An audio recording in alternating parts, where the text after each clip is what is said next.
Hello, everyone. Welcome to episode 111 of Buds and Blue Jays, your place for all things related to the Toronto Blue Jays. I'm your host, Jesse Burrell, and I am joined, as usual, by my co-host, Riley McConnell. And Riley, I want to try something different now at the start of our show, because at the start of each episode, we number our episodes, right? So this episode is episode 111.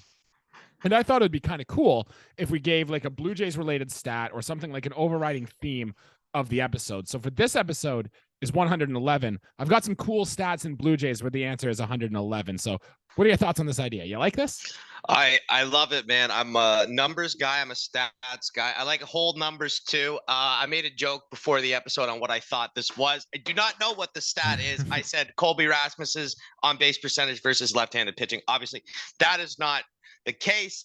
Jesse, I love numbers. I love trivia. So let me have it, man. All right, yeah, we're going to do this as like a little overriding thing at the start of each episode. So just something kind of cool. I got a fun one for episode 112 coming up next. But for episode 111, that is the number of at-bats that Cavan Biggio has so far this season. It's the number of putouts that George Springer has this season.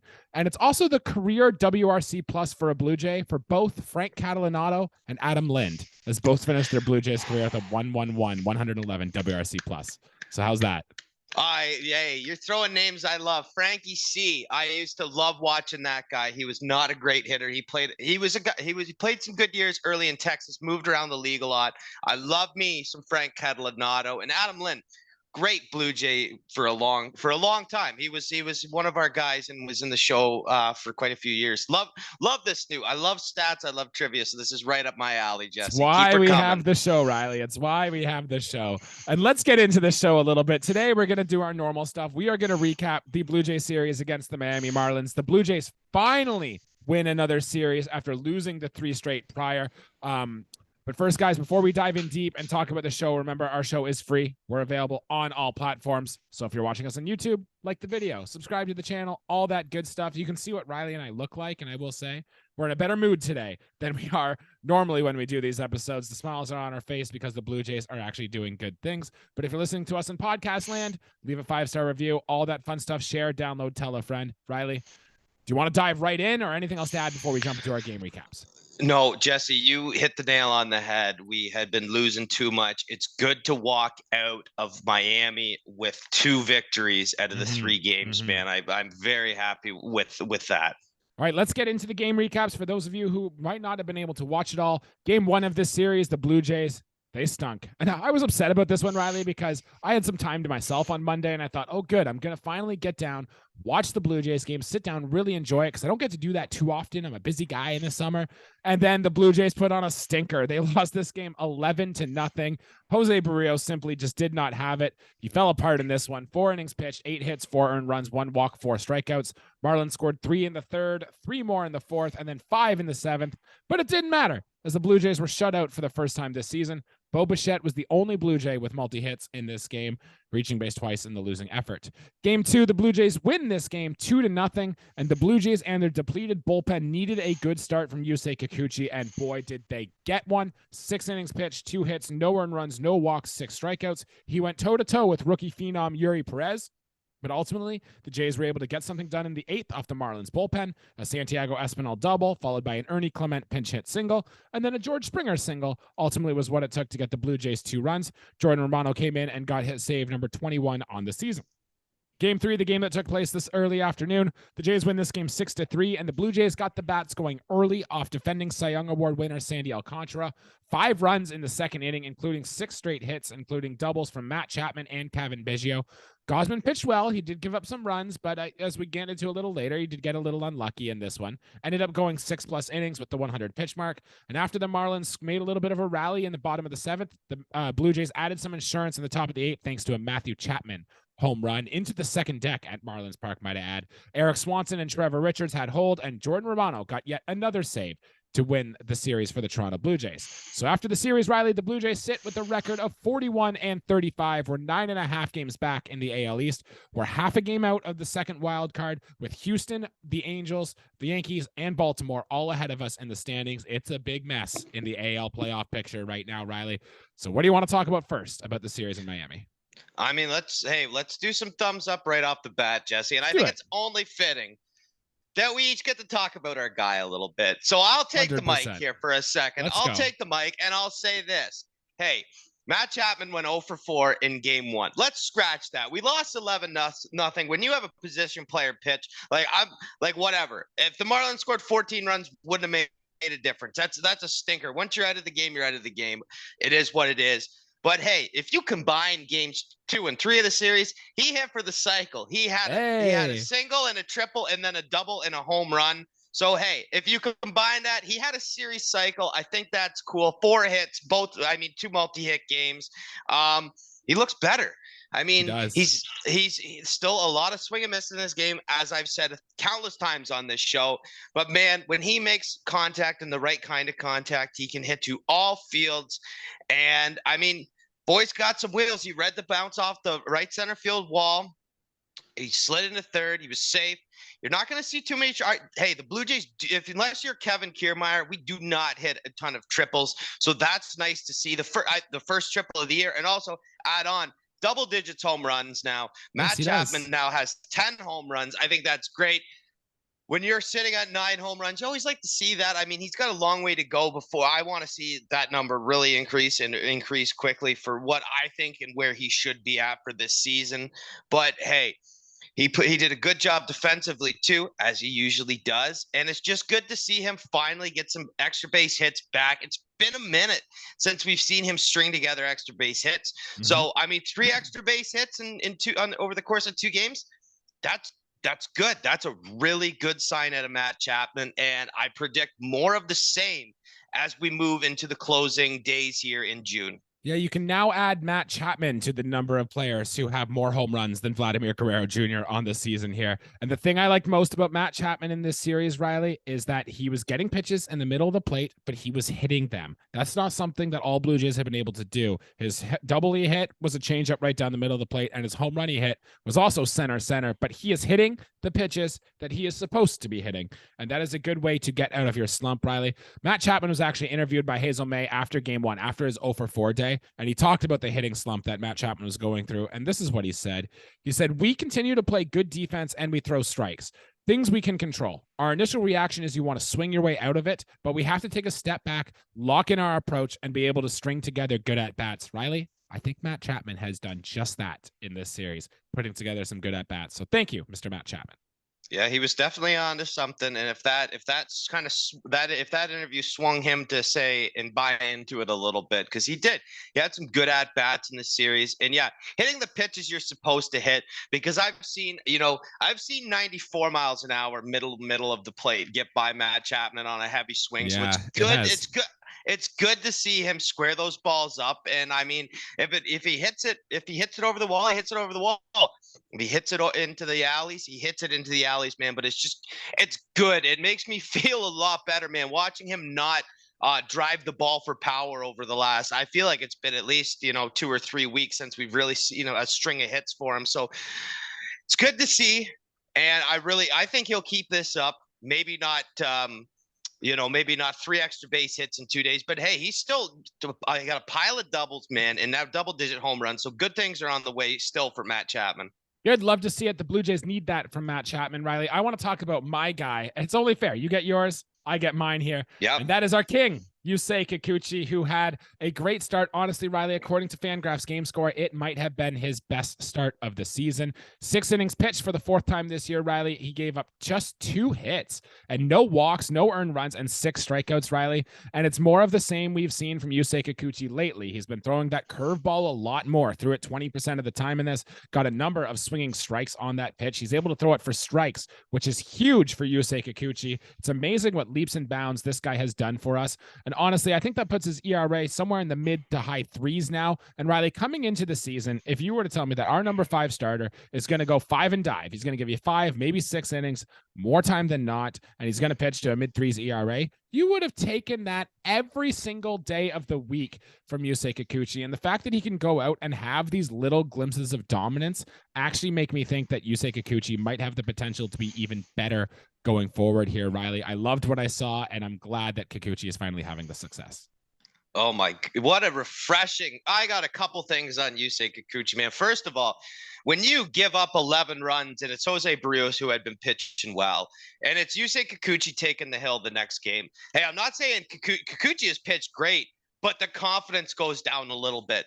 When you give up that amount of runs, I know that the idea is and how the baseball card works is you'll bounce back, which is precisely what happens. But going into the game, I mean, hey, there is some nerves in that, and you just hope Kikuchi brings his stuff. Well, he brought it, man. And the best thing about him in this, and I love it, I love the whole numbers, and I like a big goose egg as far as the walks goes. The fact that he didn't walk a base run over 6 innings pitched is something that I did not expect. And the movement on that curveball, slider, slurve, whatever you want to call it, the pitch that broke into right-handed batters, if you don't locate that pitch right, it's going to get hit 430 feet. He located it right. The movement was very good on it, and it mixed in well with his fastball, which was good as well. I was very happy with how Yusei Kikuchi. We all should be very happy. In fact, I mean, this was, I think, probably his best start of the year, and I think that if we get this out of Kikuchi, and I mean, this was fantastic. I mean, I don't know if we'll get too many more starts where he doesn't surrender 2 base runners. I mean, that's really good. But what he did to hold us in a close ball game for 6 innings was absolutely what you needed, Jesse. He is pitching better than a 5 guy right now, and this is exactly what we needed at this point in the series when we lost big. For him to throw a gem like that is exactly what we needed. The Blue Jays honestly have been getting pretty good starting pitching as a whole, for the most part, aside from Alek Manoah and the odd clunker that like Chris Bassett or Kevin Gausman has had. Like, the Blue Jays starting pitching hasn't really been an issue this year, and it wasn't in this series as they got some good performances here.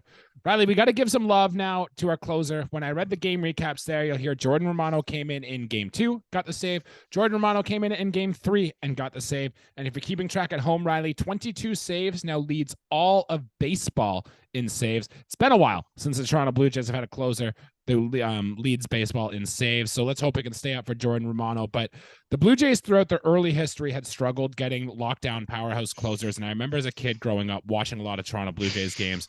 The blown save to me, Riley, always felt like the worst way to lose a ball game because you put in all the work, you get the lead to the 9th, and then your last guy can't save it. Those ones always felt like they hurt the most. So we've been pretty lucky over the last few years having Jordan Romano being a solid guy back there. And just a thumbs up from you, man. Keep doing what you're doing.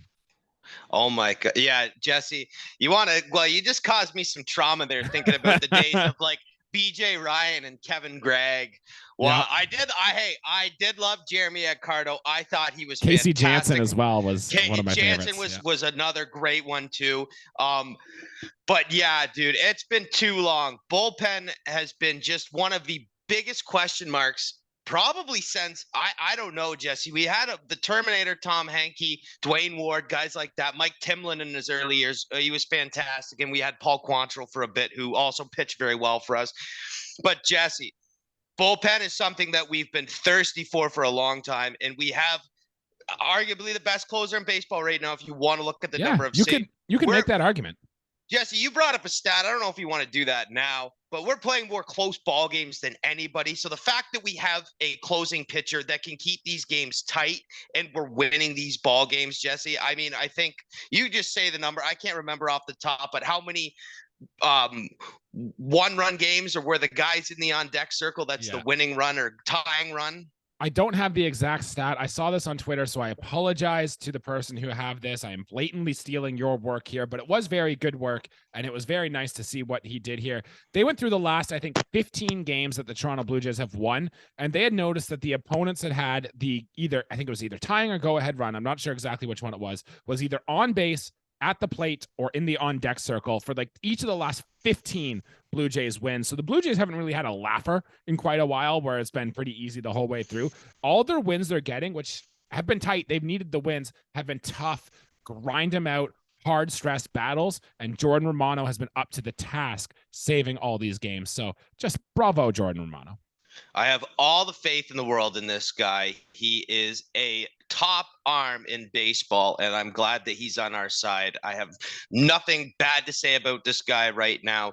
He's our guy in the 9th inning. He does a job, and man, you feel good even in those tight ball games. I mean, blowouts are great, Jesse, but when you win a close ball game, It always feels good, and your closer gets to save 22, man. That's a good number at this point in the year, man. He's on pace Yeah. for 40 plus, man. That's you can't ask for more. 22 saves and only 41 wins for the Toronto Blue Jays. I like that rate as well.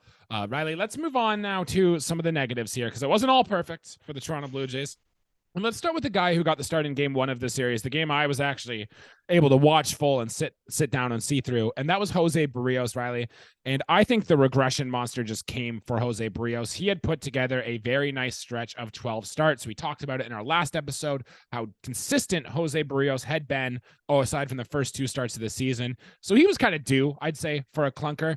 And his ERA on the season is now 3.64, Riley, which is good. We'll take that from Jose Barrios every single day, but his expected ERA is now 4.59, meaning I think there's going to be more stats or more starts like this coming from Jose Barrios. I know last episode we were trying to say, okay, maybe Jose Barrios is back. Maybe he's the Minnesota guy. Maybe this is the best Jose Barrios we have ever seen. And the results were there, but looking under the hood, Riley, it's still not all the way back. You know, there's still some things that need to go. He still does give up pretty hard contact most of the time, but this is obviously leaps and bounds from where he came from last year. And maybe this could just be a blip and maybe he'll get better going forward. I don't know. Do you have a takeaway or a thought from Jose Barrios to start here? I mean, my first takeaway, Jesse, is the fact that he has an ERA under 4 at this point in the year. Fantastic. Look, we'll give him a thumbs down for the start, but I feel pretty good about that because we've seen vast improvements from arguably the worst starting pitcher in baseball last year. He was awful. He was absolutely terrible. Yeah, no one gave him more earned runs last year than Jose Barrios. From where we were to where we are now, I mean, there's been improvement like completely. And hey, Luis Arias had a 5-hit game. That's his third one of the month, by the way. His third 5-hit game of the month. I mean, this guy's hitting like Tony Gwynn out there, and the other young guys they have in Miami have like strung to they didn't hit the cover off the ball, but they put it, as Yogi Berra would say, put it where there ain't, and they did, man. I mean, it was just one of those series or one of those games where nothing really went right, and BABIP decided that it wasn't going to exist and everything was just going to just drop and they just collected hits, man. And Barrios was on the losing end of it for the season. He's doing great for this start. Yeah, another clunker. I don't know if you'll see too many more like this. And I mean, he went 4 innings. We've seen him go less. But I'm sure, hey, if he can go 5 innings his next game and give up 2 earned runs, we probably won't even talk about him. We'll touch on it, and that's something what I expect. But for the sake that we lost by 11 runs, yeah, Barrios was at the start of that. Now, to do another thumbs down, the same ball game, Jesse, and this is someone I don't like to poo on because this is another one of your guys, Nate Pearson. Yeah, we got to talk about Nate Pearson, man. Jesse, I mean, we didn't even talk about this for the show, but I'm looking at the numbers here, Jesse, as I do, and 5 earned runs over a third of an inning. Oh, 1 out, 6 batters faced, 5 across the plate. That hurts. I mean, he got just caught in the crossfire, man. This was not Nate Pearson's day. He was just giving up hits. And as Nate Pearson has not done this year, he has done quite well in the games I've seen him appear in. This was not one of those times, Jesse. Honestly, it didn't really matter. Let's be honest. Those 5 runs he gave up in a short time, as sucky as that was, we could have lost the game 5-0. It hurts him. It hurts because he was pitching well up to that point. Where does this put him now? I mean, because he was hung out to dry in a way, I think, man. He should have been pulled earlier. I mean, relief pitchers, they have a shorter hook. They left Pearson out there too long. I would have taken him out, man, and it's nothing on him. Miami was stinging the ball. He got left in the game too long, and that's where we're at, dude. And it sucks for his line on the season because he's a better pitcher than that. We both know that. Yep. The reason why he didn't get pulled early is because, as we talked about last episode, the Blue Jays used a bullpen day, so their bullpen gets taxed. And then when you have a start where Chris Bassett doesn't go deep, your bullpen's taxed again. And then, oh no, the next start, Jose Barrios, only can make it 4 innings. Your bullpen has to get taxed and overworked. That's why Nate Pearson was out out there. I also think John Schneider wanted to get Nate Pearson out there because if you remember in the series finale in Texas, Nate Pearson got lit up a little bit. So he's trying to do the quick turnaround thing for just get on the mound and try to forget it. But it kind of backfired on this one now. That's back-to-back bad appearances for Nate Pearson. So I would bet Nate Pearson's next appearance is probably going to be in a little bit of lower leverage just to get a step in the right direction again. I don't see anything under the hood that looked terrible. Not like his velocity was down. His location wasn't great, but it wasn't awful either. I think Nate Pearson's going to be going good. And we talk about how the Blue Jays had to use so many bullpen pitchers. That forced the Blue Jays to have a position player pitch for the first time this season. And that was Ernie Clement, Riley. And Ernie Clement was a position player. He pitched like a position player. He threw pitches all the way from 48 miles per hour up to 80.9 miles per hour. And I wanted to show him some love too, because in game 2 of the series in that pitcher's duel, he came in off the bench, which is tough to do. It's tough to be a pinch hitter, and had a line drive up the middle and did a job. Like if you are a young player trying to crack yourself on the Toronto Blue Jays like Ernie Clement is right now, being able to do these things, get a clutch pinch hit single, come in and play defense, even pitch if your team needs you to pitch an inning, are all good things. And I will bet you we're going to see more of Ernie Clement in the games, in the lineups going forward. He's a fine utility player. He's cracked it. I mean, you could compare him to a Gossett Cateau kind of guy. Sure.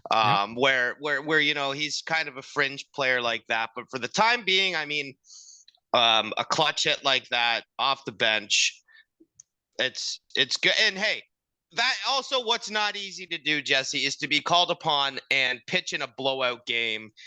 Something I'm sure he probably pitched in high school. I'm sure something he hasn't done. I don't even know if he pitched in high school. I'm just guessing. But again, called upon to do a job.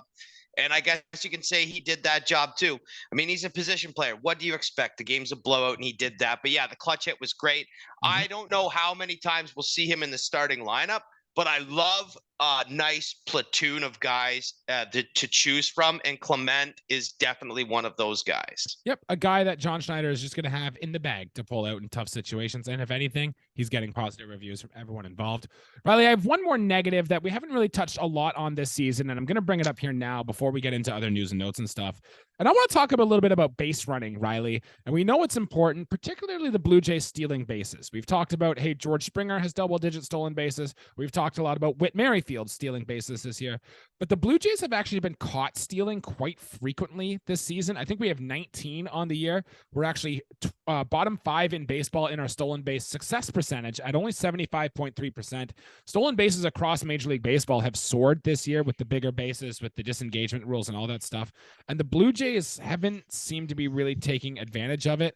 The 4 teams in baseball, Riley, who have been caught more stealing bases than the Blue Jays are Cincinnati, Pittsburgh, and Tampa Bay. And all of them have swiped at least 70 bases. Toronto's only stolen 58 bags this year. So talk to me about the base running, Riley. Do we think this stolen base thing is a problem? Everyone else in baseball is doing it. Why can't the Blue Jays?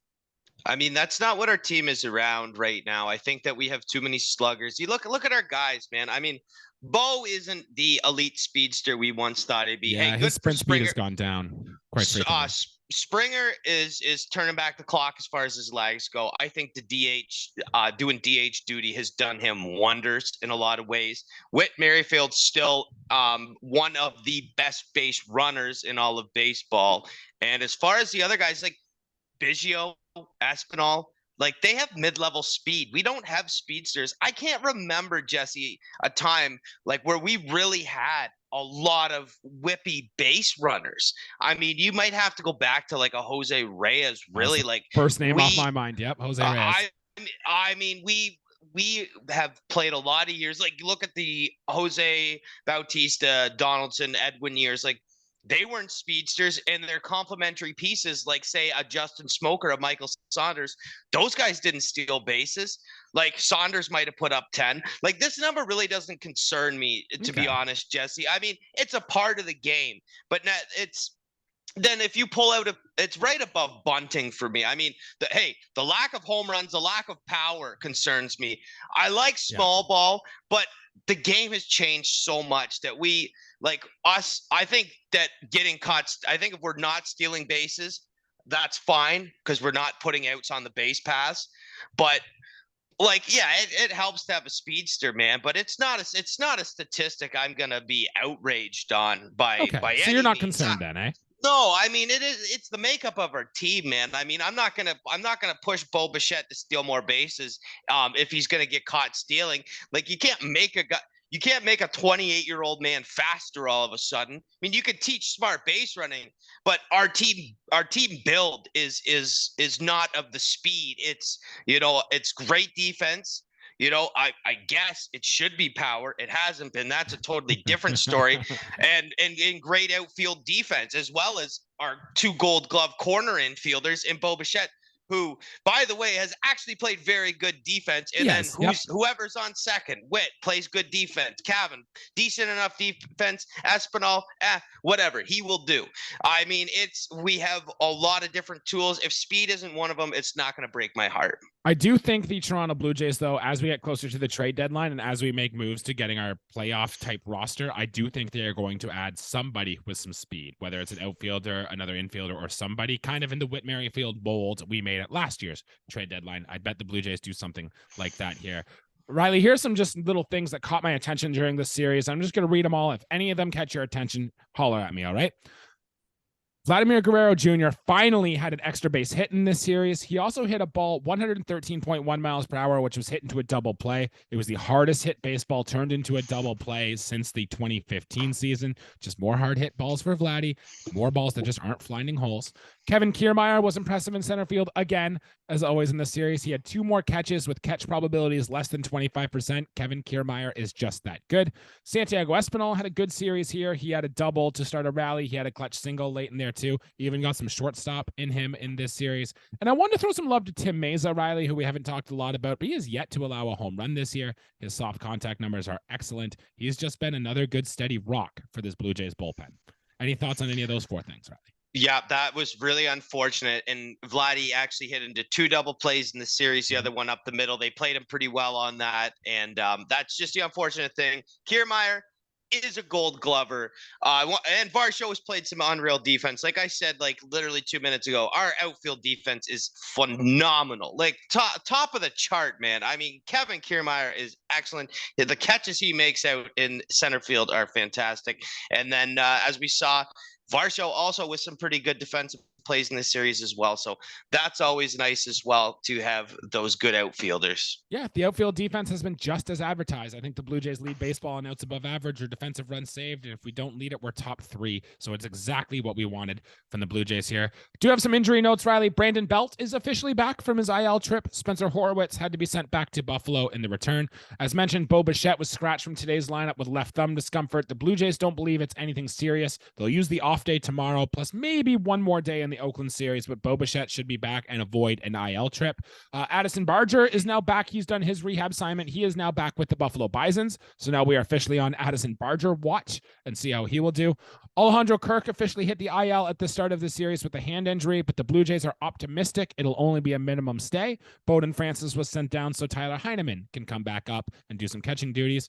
Zach Pop was scheduled to pitch for AAA Buffalo today. I actually didn't see how he pitched in this. I might look that up here momentarily, but he did throw a scoreless inning for the Dunedin Blue Jays on Saturday. This was his first appearance in 2 weeks after hamstring discomfort interrupted his rehab assignment. Chad Green is scheduled to throw a live bullpen session at the Blue Jays complex earlier this week. Hyunjin Ryu is expected to do a 2-inning bullpen session this Thursday in Dunedin. And Alek Manoah, Riley, threw a side session at the Blue Jays Dunedin complex and is expected to throw a simulated game today. He will be aiming to get his pitch count up to about 75 pitches over the 5-game sim game. And if all goes well, Riley, his next start will be a minor league start for Alek Manoah. So all eyes will be on him then. Any major takeaways or thoughts from all those injuries updates there? Man, let's get some pitchers back because we are, I mean, not too desperate right now, but desperate enough where I really would like one of those arms up. Chad Green would be fantastic. Hyunjin Ryu, let's see what he can do. And obviously you want Manoah to be fresh. You want him to, kind of have a cleanse, a reset. And, we look forward to having good pitching on the rise, man. I mean, hey, Gosman had an unfortunate start. You had Barrios give up a stinker. Like Kikuchi pitched to Gem. That's kind of if you want to call Gosman's start decent or okay, one bad start, one great start. I mean, I want more great starts. So let's get pitchers that are going to pitch great. And I don't know who it's going to come from, but hey, trial and error, baby. And we need to figure it out. We need to figure it out real quick, because that trial and error won't work here very shortly, because we are in some very serious and competitive baseball. Pitching depth is something the Blue Jays need, and there is some help coming on the farm. Riley, I want you haven't given some prospect updates in a while. All I want to say is Tucker Tolman looks really good. He's slugging over 636 in his last few games. Or Elvis Martinez hit another home run, as he does. He also singled off a rehabbing Carlos Rodon down in New Hampshire. And Chad Dallas is a guy I brought up a few times ago. He just got called up to the New Hampshire Fisher Cats. His most recent start, 6 2/3 innings pitched, 2 hits, 1 earned run, 1 walk, 7 Ks. Riley, keep that name in mind. Chad Dallas, he could be a guy that the Blue Jays call up here, or maybe flip him at the trade deadline to acquire some new help. Riley, I don't want to talk anymore about the prospects. I don't even really want to preview this upcoming series against Oakland. Oakland's bad. The Blue Jays are good. We're running out of time as it is. But I do want to say, Riley, our next 15 games are against the Oakland Athletics, San Francisco Giants, Boston Red Sox, Chicago White Sox, and then the Detroit Tigers. This is a fairly relatively easier on paper schedule than the Blue Jays have had over the past month. It is time for the Toronto Blue Jays to take advantage of this, go on a run, win 10 of these 15 games, starting with Oakland this weekend, and see how we can do, Riley. It is time. Put up or shut up time for the Toronto Blue Jays. If they can't walk out of this with a series win, then that's unfortunate. Oakland, it's sad. That's a whole other show that I've never started, but I pretty much write an obituary on my Athletics. But yeah, let's play them. The Boston series will be great. And then that stinky AL Central, man. Woof. What a bad division in baseball. You hope that you can smash up the Tigers. Seriously, man. If we can win 10 of 15, then we're gonna be in a much better place. 10 of 15. Jesse, I know, but we got to take each and every game one at a time. Sure. We're gonna come back here on Sunday and talk about the Oakland series. I mean, then we'll go. We still, and those games still got to be played, and they're still against weaker competition. But we gotta chip away at this, man. We need good pitching. We've played solid defense. Whatever our base running. If we're gonna make dumb decisions on the base paths, play station to station. But we got to see the power improve. Would love to see Vladdy pop off and hit a home run or 6. And Bo Bichette's still a monster. Chapman's on the rise, and I see good things for Varsho as well coming soon. Just do the fundamentals, guys. Play good baseball, and the Blue Jays will be well on our way to getting into the playoffs here. That'll do it for episode here today, guys. Thank you, everybody, for tuning in. Remember, you can follow both Riley and I on Twitter or Instagram, or you can follow the show on Twitter, Instagram, or TikTok, which I do plan to put more stuff on there momentarily coming up. It's just tough to find the time, my man. But stick with us. We will be doing a bunch of stuff on there. Like the video, subscribe to the YouTube channel on your way out. Riley, anything else you want to add before we call our episode here today? Go easy on my Oakland team. They're a sad bunch of guys. I got all faith that the Jays are gonna walk out of here. I'm not gonna say it's gonna be a sweep or whatever. I'm just gonna say, hey, let's pad the stats a little bit if we can, man. Let's play fundamental baseball. But if we get on a run, roll with it, boys. Let's do it. We'll be back Sunday to recap the series. Until then, let's go Blue Jays. Thank you.